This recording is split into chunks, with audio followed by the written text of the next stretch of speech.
Today we're going to peek inside the Maps activity book from Usborne Books and More. It's only $12.99, and I have to say this is one of the best Maps activity books I have seen in a really long time.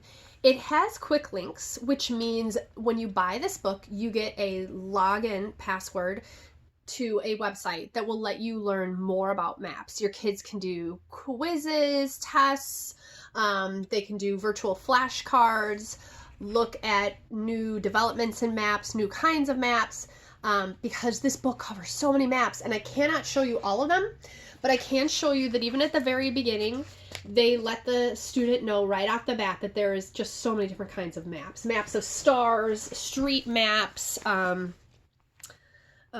country maps. All the countries are represented, and it does start out talking about the equator and simple things like that.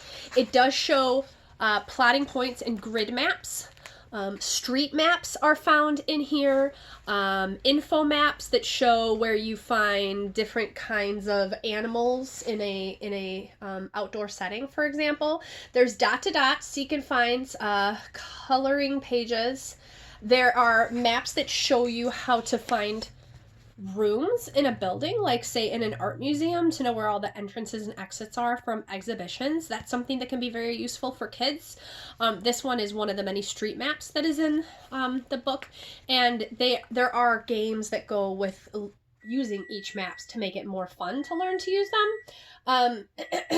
It does go through time zones to help explain that in a fun way.